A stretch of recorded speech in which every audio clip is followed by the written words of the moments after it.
Fala Brasil! Eu sou a Daíse e esse é o nosso Negócios de Sucesso. Nosso programa é um oferecimento de Integrity Contábil que você pode conferir aqui no QR Code que está na tela. Nosso convidado de hoje é um grande visionário e sua história tem tudo a ver com o nosso programa. Tenho certeza que sua história de superação vai nos inspirar muito. Ele é natural do interior de São Paulo, de origem humilde, e ele foi em busca de seu sonho americano, conhecido por muitos. Foi de lavador de pratos a milionário, empresário em uma grande multinacional no setor de logística. Com negócios no Brasil, Estados Unidos, Ásia e Europa, ele viu no Uruguai uma oportunidade de expandir os seus negócios e obter ainda mais sucesso. Sua empresa, localizada no Porto de Montevidéu, possui mais de 35 mil metros quadrados, emprega mais de 100 pessoas e tem mais de 30 anos de atuação.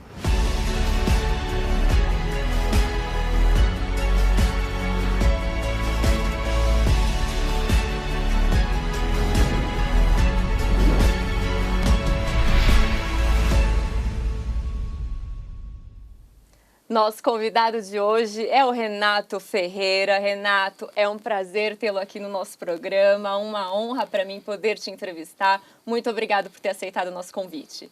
Obrigado a vocês por nos convidar. Imagina, é uma honra para a gente. Renato, a gente sabe que você veio de uma origem humilde, né, do interior de São Paulo e conquistou tudo que você almejou, aparentemente.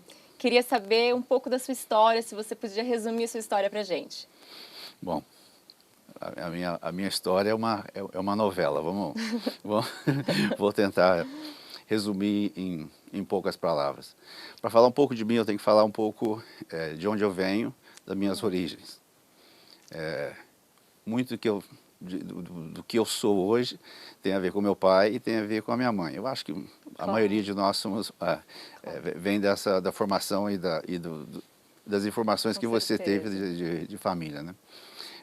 Meu pai é um grande cara, totalmente fracassado como empresário, era agricultor, e a minha mãe sempre visualizou em mim um cara de sucesso. Então de um lado, essa visão do meu pai nunca ter sido esse cara de sucesso, e a minha mãe com aquela esperança toda. Então aí tudo nasce essa garra, essa Sim, coisa de... As expectativas foram depositadas em você. Então é difícil, então aí começa toda a história. E sempre eu tive muita determinação, muita persistência naquilo. O meu objetivo já era desde pequeno. Eu tinha um sonho muito grande, algum dia ir para os Estados Unidos. Eu passei por sérios desafios na minha vida, morava na fazenda, tinha que fazer cursos, tinha que caminhar e depois andar de bicicleta, enfim, foi uma vida interessante, que aprendi muito. Depois eu fiz colégio agrícola, que foi uma insistência do meu pai na época, e também que valeu muito, que eu aprendi muito a se virar sozinho, mas na época da adolescência. Aí o sonho era ser, na época, engenheiro. Olha só. Engenheiro eletrônico. Eu sempre fui apaixonado por eletrônica e carro, essa era a minha paixão. E quando eu começo, eu passo o vestibular, passo na faculdade de Barretos, e aí eu queria muito já começar a trabalhar, né? E aí fui começar a trabalhar e estudar ao mesmo tempo. Coisa que eu aprendi nessa época, que estudar, especialmente engenharia, é uma coisa que você tem que estudar muito mesmo, né? E é muito difícil, difícil de conciliar as duas coisas. E sem contar que depois, quando adolescente acostuma a viver 3 anos fora dos pais e volta para casa, fica uma dificuldade, muito grande. Né?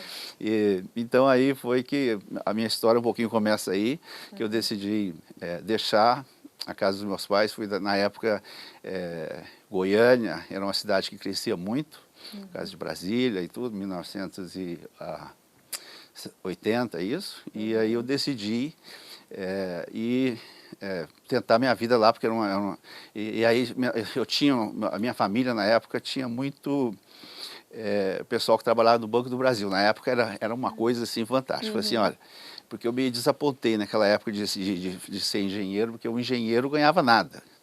Até hoje, acho que não ganha nada. Né? Os profissionais são muito mais pagos em geral, né? E aí eu falei assim, eu vou estudar à noite e vou trabalhar no banco, eu vou fazer carreira de banco, né? E essa foi a minha primeira aventura de trabalho. Fui para Goiânia, na esperança de conseguir um trabalho no banco. E procurei para todos quanto é lado. E finalmente eu consegui, para começar no banco, na época acho que era o Banco América do Sul, para ser auxiliar ou uma coisa assim, mas eu começaria acho que uma semana ou algo assim.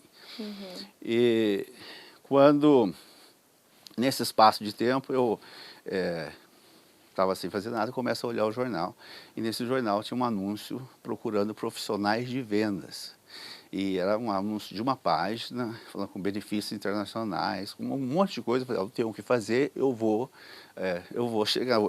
me apresentar para essa entrevista. E fui lá, na época era o do melhor hotel de Goiânia na época, e devia ter umas 500 pessoas. Eu me impressionei, né? Muito concorrida a vaga. Muito concorrida. E aí eles davam um questionário para você, porque eu nunca tinha feito na minha vida, que era de aptidão, algo assim. E foi um fato, eu conto isso que foi um fato muito interessante na minha vida. E aí todo mundo preenche esse formulário com um monte de perguntas. Tinha um cara do meu lado sempre que falava por mim, eu já fiz esse teste, eu sei qual é a mancada desse teste, algo desse estilo. Mas você já achava que tinha alguma armadilha ali, né? Enfim, e depois os caras começaram a chamar quase que todo mundo, falaram, obrigado, até logo, você não serve para nada, você não serve, não é você não a gente está buscando e tal. Aí depois que eles mandou praticamente todos, ficou uns 20 na sala, ou não me lembro mais ou menos esse número, ele chamou essa pessoa que estava ao meu lado e depois me chamou, eu achei que ele ia falar para a gente, mas não, a gente só quer saber quem você é. Mais tarde, eu fui descobrir que fui o segundo maior no teste, o maior número de... A segunda melhor nota. Nota foi minha, e era um teste para saber se você tem capacidade para ser vendedor. E você nunca tinha vendido nada até então? Nunca nem sabia que essa... Parte dessa coisa é uma coisa natural, vem de você, né? Claro. Que eu tinha. É que se eu soubesse disso, eu nunca jamais teria provavelmente escolhido engenharia, assim, teria feito um curso na área de bandas. Até porque vendas dá muito mais dinheiro, né? Claro, muito mais. E aí foi que muda, e realmente mudou a minha vida. Eu sei que, eu nunca me esqueço que nessa época, em um mês de trabalho, eu fui o primeiro vendedor da empresa. Meu salário na época era assim, o salário que eu ganhei dava para comprar um Fusca 0 km naquela época. Então, foi assim, para mim foi um grande, uma grande realização enorme, né? Mas muito mais do que isso foi o que essa empresa significou para mim. Essa empresa, na verdade, era uma empresa que vendia umas fitas cassete, na época, gravada com Sérgio Moreira Cid Moreira e o Sérgio Chapelin. E eram umas fitas motivacionais. E a ideia era o seguinte, você ouve essas fitas e da mesma forma que a gente é programado negativamente um monte de coisa, ou por exemplo de propaganda, de televisão, etc. Um monte de coisa que você acaba se acostumando, você usa essas fitas que te motiva você a fazer coisas boas. Então, você vendia isso na época, você vendia essas fitas, era um absurdo naquela época, era $1000, algo assim. É que naquela época não tinha coaches, né? Não existia coach. Então, era mais ou menos, era um pré-coach que tinha. E eu levei muito a sério esse negócio e aprendi muito com esse. Realmente, hoje eu entendo um pouco disso, e o tanto que funciona, né? que a gente reprograma, né? Muito na cabeça da gente. E a minha determinação de sucesso era tão grande, em que eu gravei uma fita cassete na época, não existia CD, não existia nada, e celular não existia também. Eu gravei uma fita cassete, dessa fita cassete eu gravei, eu vou conseguir. E eu ficava ouvindo aquilo a noite inteira, aquela fita. Você já era um adepto do poder da atração, né? Exato, exato. E aí, como eu disse, funcionou, deu certo, e apareceu essa oportunidade. Meus pais até ficaram preocupados comigo que eu estava fazendo alguma coisa ilícita, porque eu já tinha comprado o carro em 2 meses. 0 quilômetros naquela época. E aí surge, e eu sempre tive um sonho, eu queria na adolescência ter ido para os Estados Unidos, eu queria ter feito um intercâmbio. E aí você conseguiu ir para os Estados Unidos a partir desse trabalho? Pois é, não, foi aí que primeiro que surge aí, e nessa corrida eu conheci o pessoal de Goiânia, e conheci uma pessoa lá que tinha morado nos Estados Unidos. E a irmã dela ainda morava nos Estados Unidos lá, e ela pintou os Estados Unidos. Eu já tinha uma fantasia dos Estados Unidos, e aí ela pintou assim 10 vezes melhor. Eu falei, quer saber? Aí eu vou de qualquer jeito. eu vou de qualquer jeito. Do meu sonho americano. Eu sei que isso foi em julho de 80, eu embarquei para os Estados Unidos para ir para Los Angeles. Eu detestava inglês, eu nunca na minha vida... Inglês. Não falava nada. Eu sempre pensava assim, para que eu preciso aprender inglês, né? Mas eu só quero morar nos Estados Unidos. Para que eu vou aprender inglês? Pois é umas coisas umas coisas bem estúpidas que a gente faz às vezes com a cabeça da gente mesmo. Mas enfim. E aí começa um pouco dessa aventura. Eu fui para lá, a ideia inicial era passar um tempo para conhecer. Eu não tinha, vamos dizer assim, uma vontade de imigrar, era uma vontade de ir lá conhecer, enfim, saber. E fui, e aí consegui, através dessa pessoa que foi indicada, a Ana, que é uma amiga, uma irmã fantástica, até hoje a gente se fala, e eu não consegui um trabalho de lava-pratos no restaurante japonês. E aí foi muito legal, né? Só para você ter uma ideia de números daquela época, né? O meu sonho era ganhar $1.000 sendo aí aqui um gerente do Banco do Brasil, ou o que eu ganhava aproximadamente daqui, né? Lavando prato. E lavando prato eu ganhava 600, né? Naquela época. Nossa. Quer dizer, é uma realidade muito... A nossa moeda já era desvalorizada, então, naquela época. Sim, aí tinha inflação, na época era governo militar e tudo, o Brasil era um Brasil. E assim, hoje, os Estados Unidos e o Brasil, você não vê muita diferença, mas naquela época era um outro mundo, né? Aqui não tinha carro importado, chegava a ver aquelas coisas, assim, você ficava literalmente alucinado, era algo assim surreal, que a gente só via em filmes, né? Sim, claro, era uma realidade muito distante, né? E aí eu fiquei um ano, consegui vários, eu fui de lava-prato a gerente de restaurante, fiquei um ano, aí tinha um pessoal lá que acabou vindo, que a gente conheceu lá, que queria que fizeram uma viagem de moto dos Estados Unidos ao Brasil, eu embarquei nessa, eu queria fazer isso. E você já tinha uma moto eu já estava aí, nós estávamos programados para fazer isso.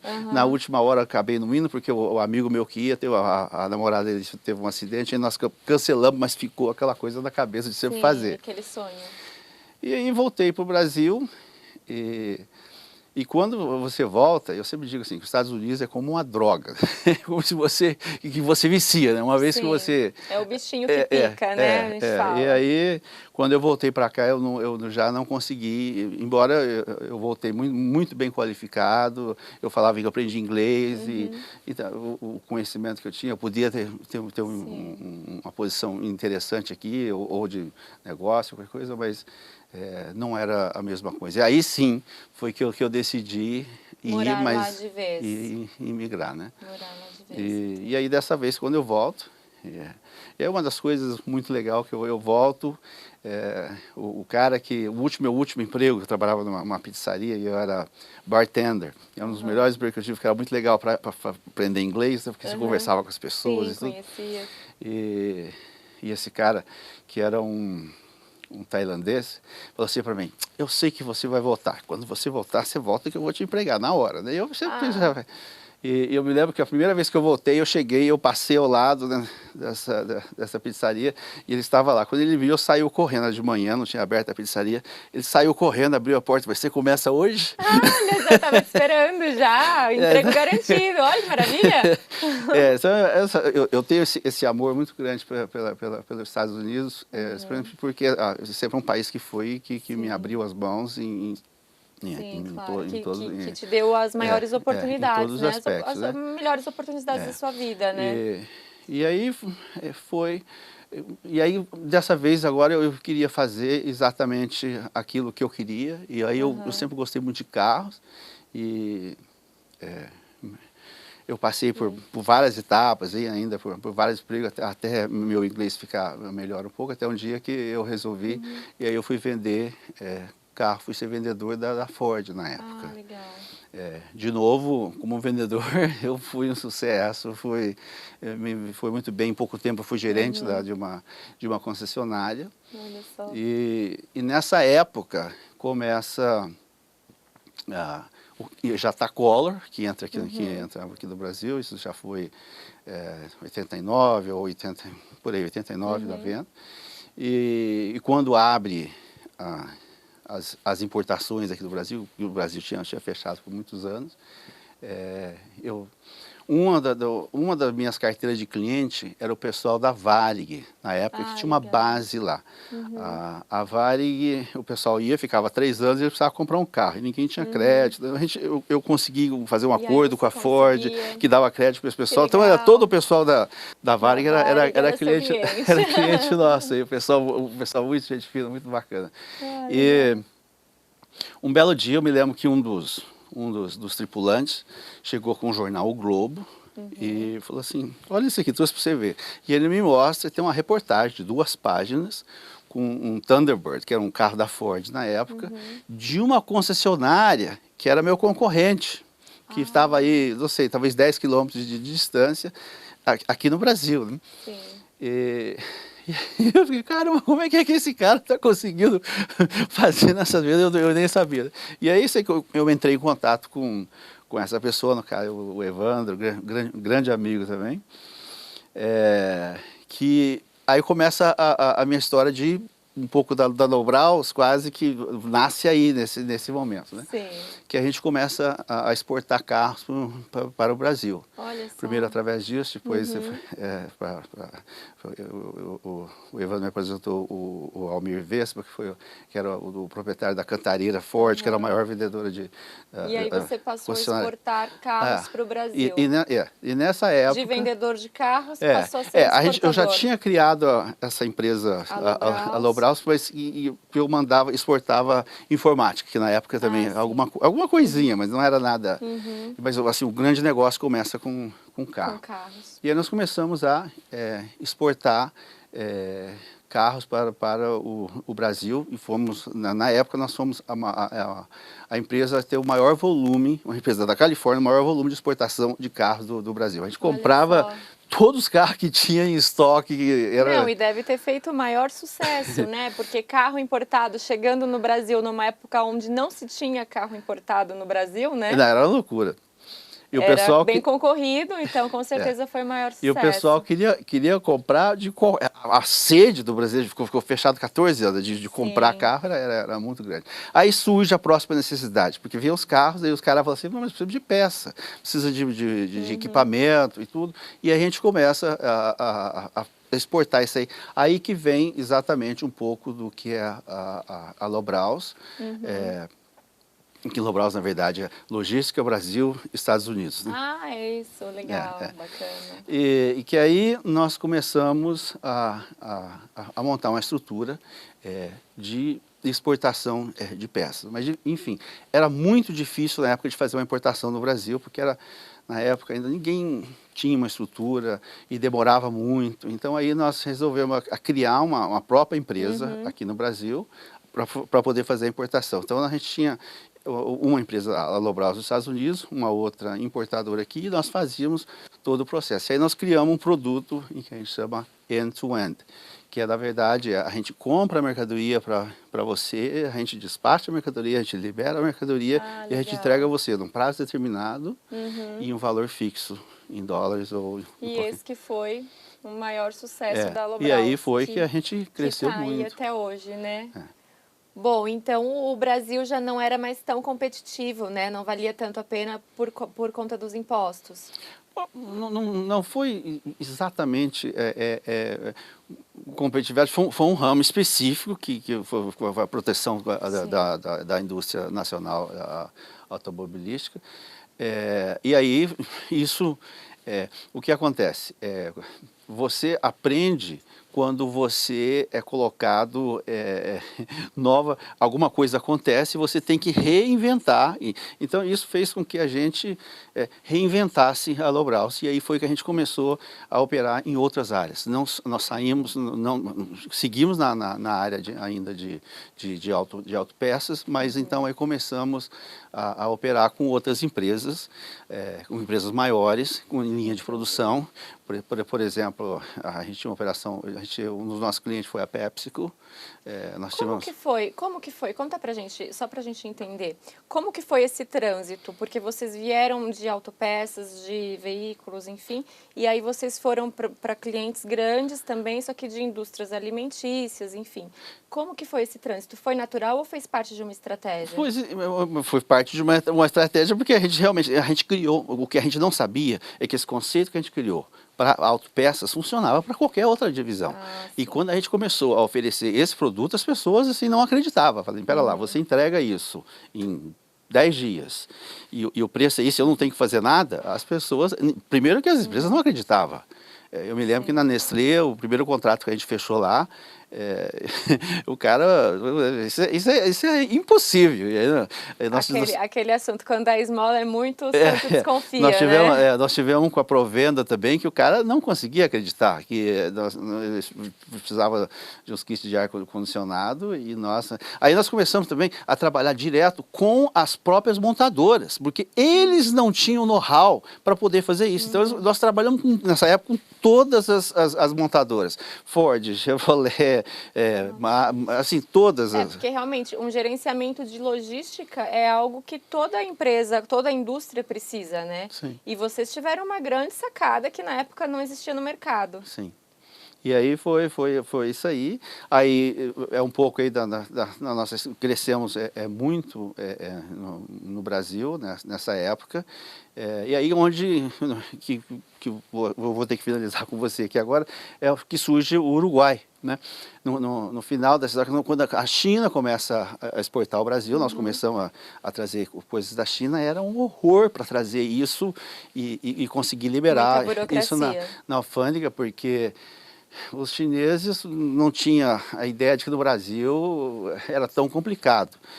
Então nós tivemos casos que o contêiner ficava 90 dias em Santos, com o fiscal querendo inspecionar, enfim, e aí foi que surge um pouquinho do Uruguai, mas e aí que nós começamos a operar no Uruguai, que foi um descobrimento para nós, mas eu acho que a história vai ser grande. Descobriram o Uruguai. E o Ademar está me cobrando aqui, gente, o Ademar me cobra, porque o tempo do nosso programa é muito curto. E o Renato tem muito conteúdo para trazer para a gente. Então eu vou pedir para o Renato estar com a gente no nosso próximo programa, na sexta-feira que vem. E a gente vai conseguir abordar agora esses assuntos com mais calma, porque realmente, gente, é muito conteúdo, é muita história bacana. E a história do Renato, com certeza, é uma história extremamente inspiradora, que tem tudo a ver com o nosso programa. Renato, quero te agradecer, muito obrigada. Para mim é uma honra ter você como meu entrevistado aqui no nosso programa. Obrigado a você. Compartilhar com a gente toda a sua experiência, realmente está sendo fantástico. Muito obrigada. Nada. Esse foi mais um Negócios de Sucesso e eu espero por você sexta-feira que vem, às 9 da noite, aqui na TV Com Brasil.